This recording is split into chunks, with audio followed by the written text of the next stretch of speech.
Welcome to the Fright Side, Nightlings. This is episode 10 of the Horror Headquarters, and it's going to be an eventful one. As a kid, there were many films that stuck out to me, that I still rewatch every Halloween. It helps me recall the joy I experienced as a kid when I streamed them with my siblings. One of them has a special place in my heart, and reminds me to always face my deepest fears, no matter how scary they can be. Its title, Scary Godmother, Halloween Spooktakular.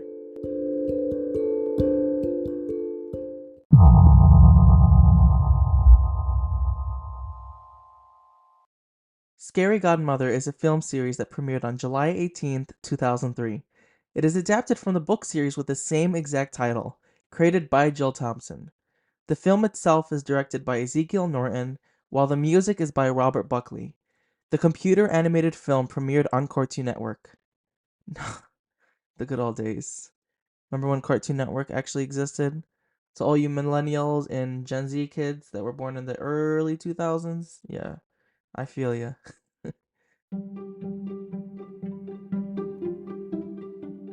There are many characters in this film, but the main ones being Hannah Marie, Jimmy, and Scary Godmother.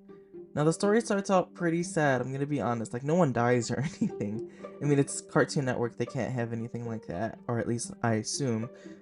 But basically they're supposed to take Hannah out for trick-or-treating and she's like Jimmy's cousin, and instead of doing that, they end up like bullying her and lock her in the spook house, which is apparently like a haunted house or something where like they always scare like little kids and everything.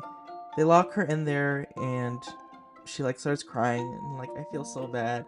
But then as she's crying, a magical character appears out of a witch's hat to calm Hannah down and introduce herself as her scary godmother.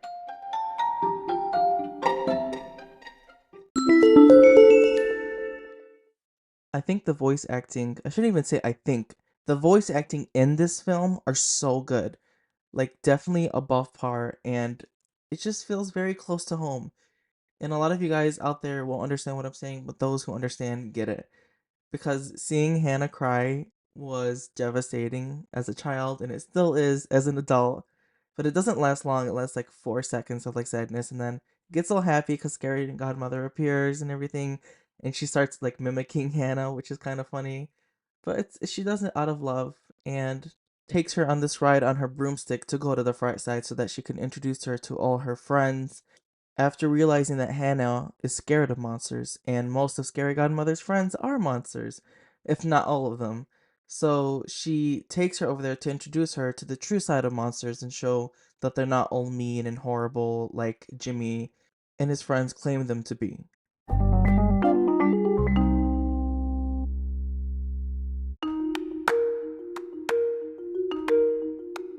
Now, a little bit of context before we jump into the characters of the Fright Side. Now, every Halloween, Scary Godmother has a Halloween party that every monster in the Fright Side attends. These monsters include Harry, a food obsessed werewolf, which I love, Scully, who is a skeleton, and a monster that hides under your bed, Bugaboo, Scary Godmother's broommates. So, Scully and Bugaboo are the broommates or roommates of Scary Godmother. I actually like that wordplay, broommates and roommates. I don't know, I found it funny. I'm like, what does roommate mean? And then growing up, obviously getting older, I'm like, oh, it's just like a little play on words. But there's also Count Max, Ruby, and Orson, who are a family of vampires. And Hannah, every time she's introduced to like a different character, she gets more scared, but when learning more about them, she comes to like them and enjoy their presence.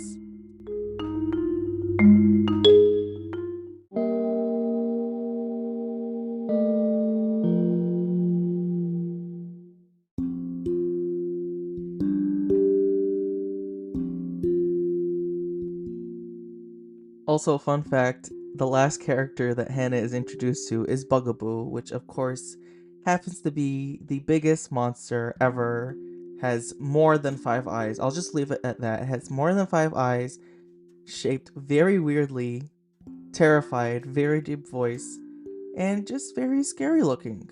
And this is the last person that Hannah is introduced to. And she has a full-fledged panic attack, screams her lungs out, and as she's doing this, Bugaboo's like chasing her, like trying to calm her down, but she's like running away. It's like it's such a funny scene because because everything's computer animated, so obviously they're over exaggerating everything that's going on, like with the running. So it's really funny. But as she's getting chased by him, she claims that he's mean, big, and scary looking. And it's kind of a sad scene because then Bugaboo gets offended and all upset, and he's like, okay, maybe I should go. And then everyone like gets upset, and he's like, no, no, it's okay. It comes with a job. There's a lot of adult jokes in this movie, which I love. If you guys have not watched this, you guys have to. Like, immediately. It's literally everywhere. It's on YouTube for free. And I don't know why I'm throwing that in now, but like, it's so good. I love it. It always makes me laugh and just brings me joy. And growing up more, the more I grow up, the more I'm like, oh my god, I didn't know this joke before. And it's just hysterical to see. But before he leaves, of course, she comes to a realization, Hannah does, and she states that maybe you're not that mean after all. And then Bugaboo states that monsters aren't mean. Big and scary, yeah, but not mean. And he stays, and then the party commences, and him and Hannah are on good terms. But I love that scene. It's like hysterical. If you've watched Scary Godmother before, you guys know what scene I'm talking about. But it's so good. Of course, don't skip to that scene because then the rest of the movie will not make any sense. But highly, highly, highly recommend watching it. That's why I'm doing a podcast episode on it, especially because it's Halloween season. You don't even need to watch it on Halloween. You can watch it in November or December, anytime around like the year. It's just such a good movie, and I love every single piece of it.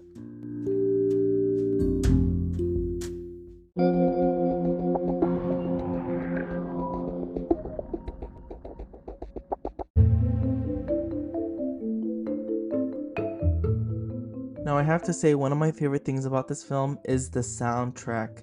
It is an absolute masterpiece. It's so good. All the sound effects, all the music, it's just perfect. And it's so nostalgic to be listening to it as a 22-year-old. It truly is. But I love every minute of it because it just reminds me of when I was younger and when I first watched this film for the first time, like ever. And like, I don't remember exactly when I first watched it, but I do recall watching it alongside my sister at the time. I'm pretty sure she introduced it to me. I can't recall like 100%, but I know the first time I watched it, it was with her. But we fell in love with it so much that it eventually became tradition.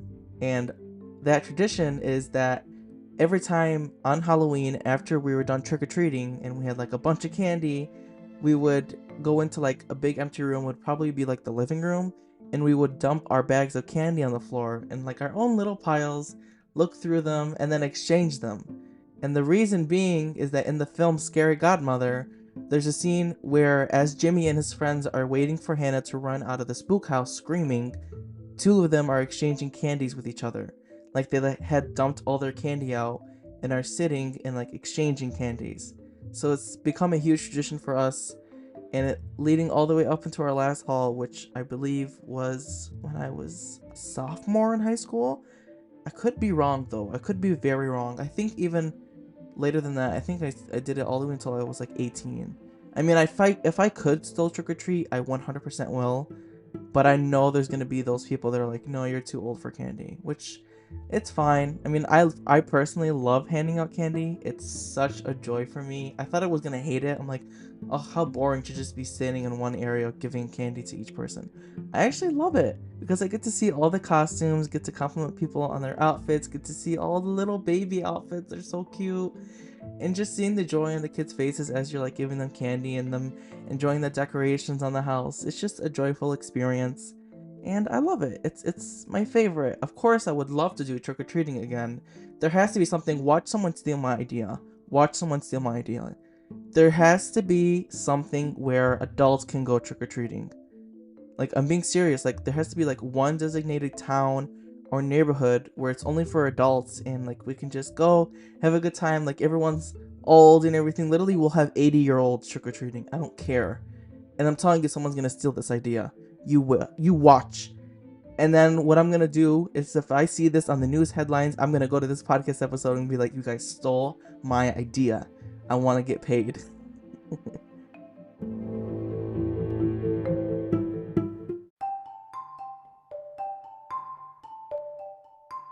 Something else that is so funny but so good in this film is the food. It looks so good.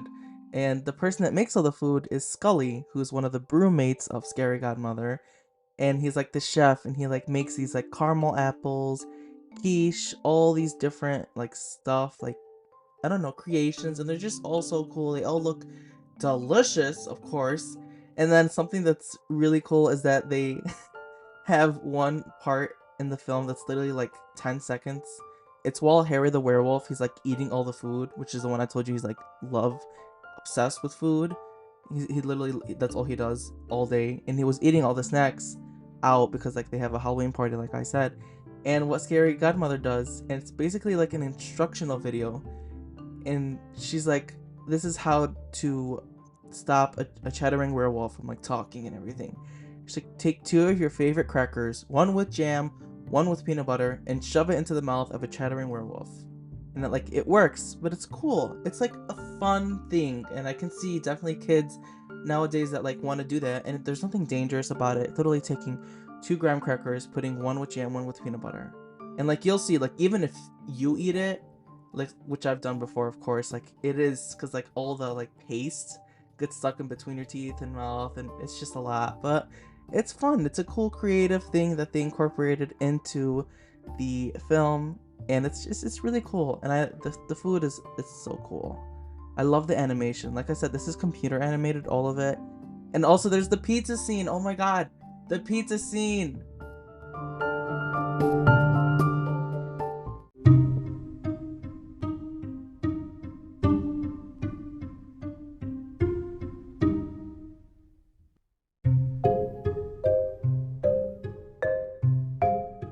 Now, it's really difficult to pick a favorite scene or scenes in this film because each one is just so much fun to watch.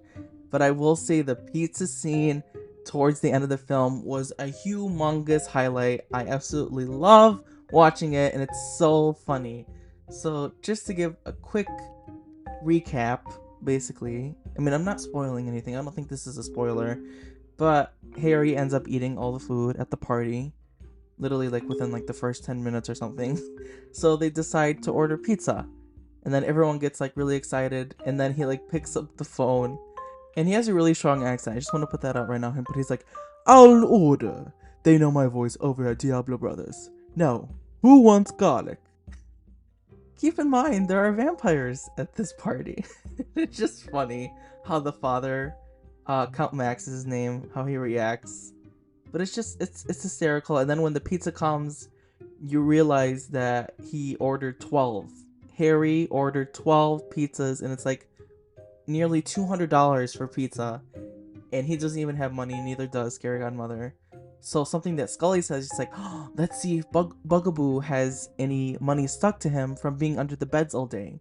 And so like they like attack Bugaboo in a safe way, of course, and they find a bunch of money, and then they give it to the delivery guy. But before they even attack Bugaboo for all this money, because like Scary Godmother doesn't have any money, the delivery guy is like explaining like how much everything. He's like, well, 12 pizzas and $16 each, and he's like saying it in a joyful way. But then he's like, of course, you could always sign for it.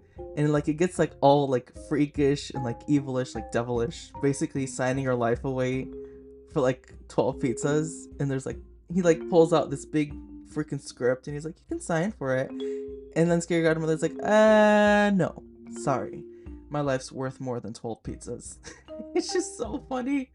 And then like getting older, thinking about this, I'm like, he literally wanted her to sign her life for pizza. That is insane. I'm sorry. But yeah, I love that scene so much. And then of course she punishes Harry because as they're giving him the money, like the delivery guy all the money, he steals all the pizza, or he attempts to steal it, excuse me. And then she says something that carries on into the next film. Like one thing, I'll explain the next film in another episode, because there's 2 movies of this. I wish there was more, but there's 2. But she says, like he gets all scared, and he's like, oh please, I'll do anything so that he can keep all the 12 pieces. And she's like, I know you will, Harry. You'll help me in the pumpkin patch, you'll knit spiderwebs, clean the tunes. Ah yes, you'll probably have tonight paid off by Halloween next year. But that is definitely one of my favorite scenes. in this film, even though all of them were my favorite scenes, like I said. I just love this film so much. It's so much fun. But the ending is like justice for Hannah because Bugaboo realizes that her cousin Jimmy is one of the people that Bugaboo ends up scaring like every Thursday under his bed.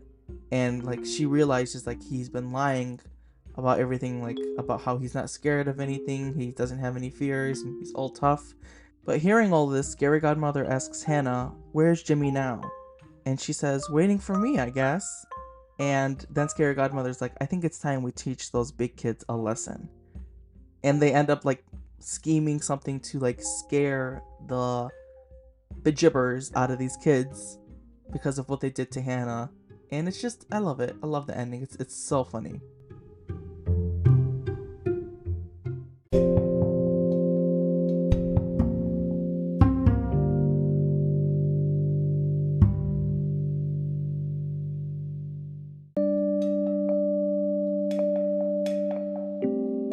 So long story short, basically what the monsters from the Fright Side do is they go to the spook house and they end up haunting the adults. I was gonna say adults, the kids, the big kids, and it's really good. They get what they deserve. They end up getting scared really badly, and then Hannah comes out as like the savior, and she flashes like her flashlight on like all the monsters, and she's like, "Follow me," and you can see the pure terror in the adults. I'm gonna call them adults, like the big kids, when they see like how terrifying this bookhouse actually is, and how like Hannah was even tough enough to not be scared the whole time. But it's really good. I love it. That I don't want to spoil too much because I want you guys to watch it and like let me know your impressions. But it's just so good. Like I said, it's on YouTube.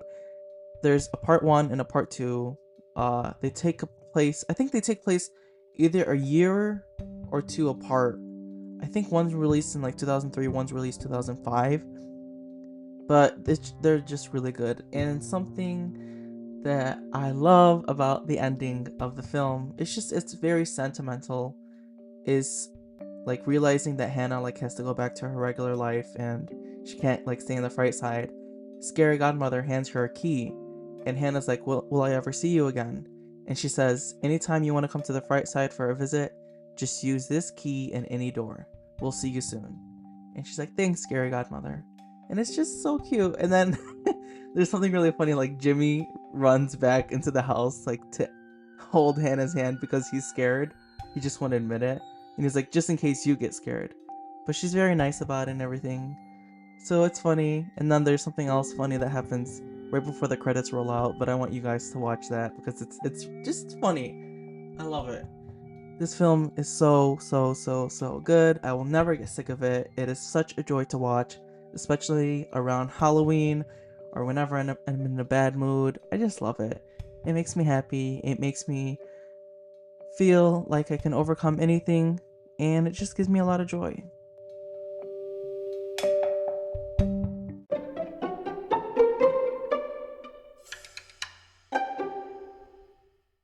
Now, something I do want to say before I wrap up this episode and like move on to the poll results, I did reach out to the Jill Thompson, who is the creator of Scary Godmother, for a question about Scary Godmother and like how the experience was, what her favorite thing about it was.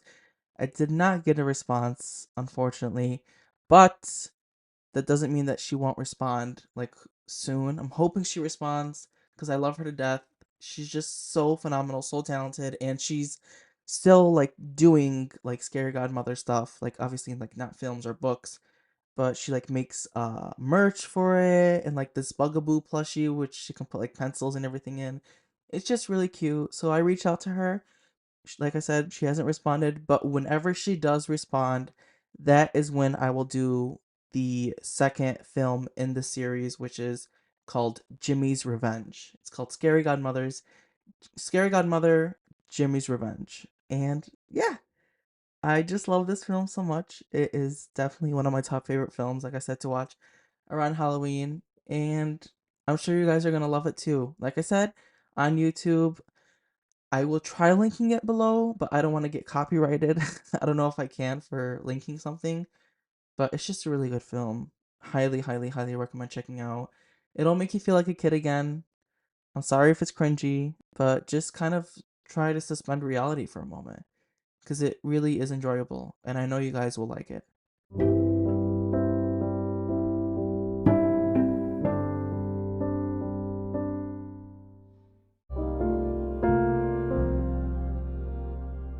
All right, it is time for the poll results from last week's episode.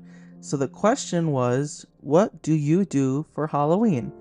And the answers that you guys could have selected from were trick or treating, pass out candy, decorate my room slash home, watch scary films all day, go to slash attend a party, dress up and go out, or nothing, because you're basic.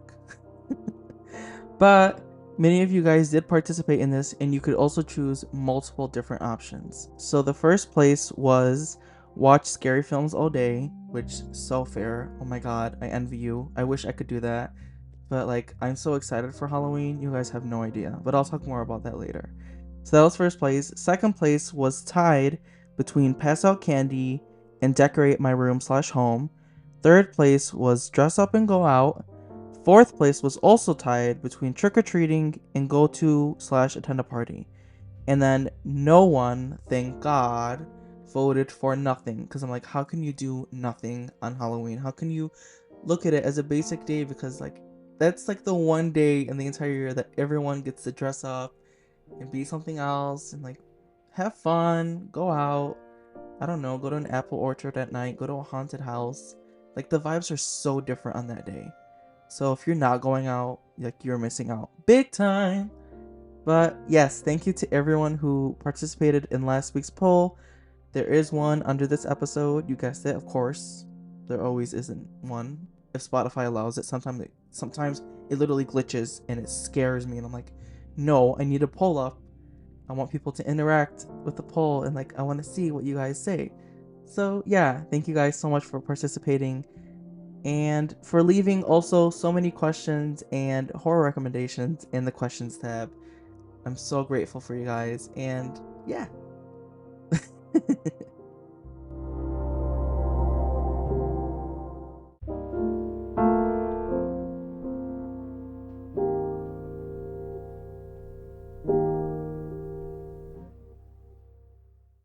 And that is a candy wrapper on episode 10 of the Horror Headquarters.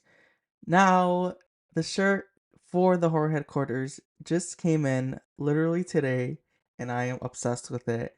If you guys want to see how it looks, you guys can head over to our Instagram, which is at the Horror Headquarters, will always be linked under the description in this episode, and on our Twitter at the Horror HQ, as well as on our website. So everything will be down in the description for you guys to check out. The shirt looks amazing, amazing quality. I love it. I don't know if I'm gonna order for like you guys because I have to see if you guys are interested in it first. I think I kind of want to build up the fandom more, if that makes sense, because I don't know if anyone's gonna like even be interested in buying one. But I would love to, like buy some if you guys are interested. So I will definitely be sending out a Google like form that you guys can fill out or like some poll to fill out to see if you guys are interested in the shirts because I'm pretty sure you guys would love them. Now there is two different versions of them. There's like one I like tested and then another one where I incorporated like the whole entire logo, not just it saying the horror headquarters, but like with the castle incorporated into it. So I'll see which one you guys like more. And if you guys are interested in it, please let me know. Sign up for our email newsletter, which is on our website. You literally just scroll all the way down to the bottom of the page and it'll say sign up for like email notifications, and that's how you guys will be like notified of like the Google form and any other fun things coming out. I'm gonna be When I have a good amount of people, I'm gonna be sending you guys out some emails so you guys can get like sneak peeks, like never before things seen, like a lot of things that I'm not gonna be talking about on the podcast, and a lot of other people will have to wait like a week to find out about, or even longer. But I think it'll be very exclusive for you guys, and it's free. It is completely free, so definitely take advantage of it. And I hope to see a bunch of you guys signed up. And yeah, thank you guys so much for listening. I am forever grateful for this platform to be able to do this. I love doing it. It's just a joy. I literally have the biggest smile on my face when I create episodes and content for you guys. And of course, I love talking about Scary Godmother because that film literally made my childhood so amazing. But yeah, thank you guys for listening. But until next time, tread very lightly and pray for forgiveness. Midnight hour is approaching, much sooner than you think.